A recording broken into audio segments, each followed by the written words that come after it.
we are back marathon training. We're actually in week number 7. I did not record a video last week, which was week number 6. So this is just gonna be a short little video. So last week we're pretty much just doing the same thing every week. But one thing that I was gonna share is that Daphne, my doggie, which I will find her here in a second, but she likes to go on, we run together, but a lot of my runs she can't go because it's like if it's a tempo run or something like that. But I was gonna share her marathon training items that are very important. First, she wears this stuff. It's like her, it's her body mist with odor control, pet care. Actually, I love this stuff. So when she stinks, I spray it on her. Great stuff. It's more like just for when she's around the house. But her fuel, this is very important. So she likes to fuel with Old Roy and raw eggs and pedigree, because only the most high-end premium products go inside Daphne. She's very picky.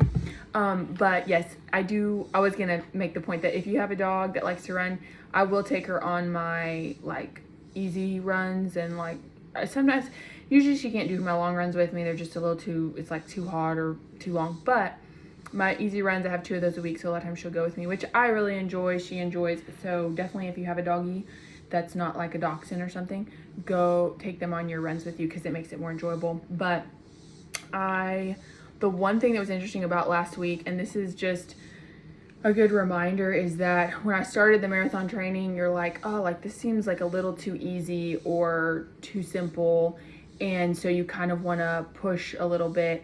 But it is definitely week 5 and 6, and then looking at week 7, I did my workout yesterday, my first workout of week 7. But last week it was so funny. I went on my long run, which was 8.2 miles, and I'm like, oh, it's 8.2 miles with some hills, like just usual. Usually my long runs, there's no pace.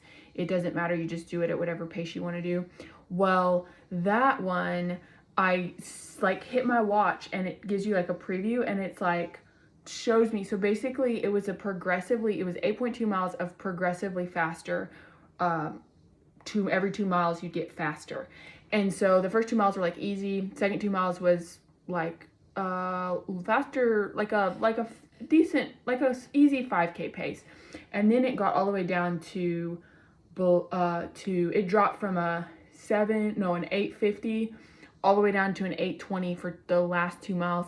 And I'm over there like, I text Krista, who we're doing the training together, and I was like, I think this is illegal. Like, I didn't sign up for this in the agreement with this app. So it was just funny, because you just get in this pace and you're like, oh yeah, everything's like a rhythm with the app. You're like, oh, it's just a long run, like 8 miles, that'll be fine. You know, you've been training for a while and you're ready. And then all of a sudden it's like, just kidding, like these 8 miles, you're gonna have to work. And the last 2 miles, trying to hit that 820 pace with hills and everything, I was personally feeling it. So, but yeah, training has been good, and this week I'll make another one about this week, but last week was pretty simple, but it's definitely getting to where I'm starting to have to prioritize it a little bit more and make sure that I make time for my runs, and that I'm also resting properly. And I think that Daphne is also making sure she's resting properly. But that's all we got. Things are going well, and I'm actually about to go run with Krista, and we are hoping to make another video together soon and share our running stories, how I got back into running and how Krista got into running, which are both awesome stories. So hopefully within the next month or so, we'll be able to share that. But yes, if you have a dog training with you, only fuel them with Old Roy and Out Pet Care. Over and out.